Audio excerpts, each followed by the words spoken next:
বিসমিল্লাহির রহমানির রহিম। বাংলাদেশ ছাত্রলীগের ৭৮তম প্রতিষ্ঠাতা বার্ষিকী উপলক্ষে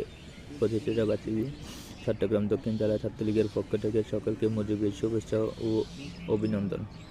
১৯৪৮ সালের ৪ জানুয়ারি বঙ্গবন্ধু শেখ মুজিবুর রহমানের হাতে গড়া সংগঠন বাংলাদেশ ছাত্রলীগ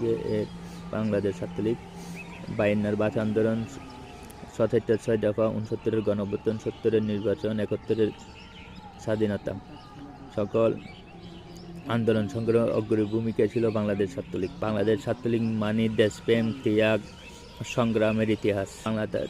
বাংলাদেশ ছাত্রলীগ আজ একটি গুরুত্বপূর্ণ সময় অতিক্রম করছে। নানা চ্যালেঞ্জ ষড়যন্ত্রের মাঝে বাংলাদেশ ছাত্রলীগ আদর্শ বঙ্গবন্ধুর চেতনা ধারণ করে এগিয়ে যাচ্ছে। বর্তমান সময়ের প্রয়োজনে আরও বেশি ঐক্য শৃঙ্খলার দায়িত্বশীল ভূমিকা রাখতে হবে বাংলাদেশ ছাত্রলীগ। শিক্ষার্থীদের ন্যায্য অধিকার আদায়, ক্যাম্পাসে শান্তিপূর্ণ পরিবেশ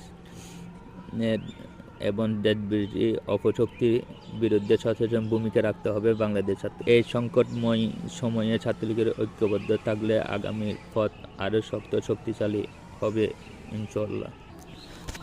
আজকের এই মুক্তির সংগ্রামে বাংলাদেশ ছাত্রলীগের সকল নেতাকর্মীদেরকে ঐক্যবদ্ধ হয়ে দেশদ্রোহী স্বাধীনতা বিরোধী অপশক্তির বিরুদ্ধে রুখে দাঁড়াতে হবে। প্রয়োজনে নিজের জীবনকে দেশের জন্য উৎসর্গ করতে হবে। আজকের এই শপথ বলে আমার বক্তব্য এখানে শেষ করছি। জয় বাংলা, জয় বঙ্গবন্ধু, জয় জননেত্রী শেখ হাসিনা।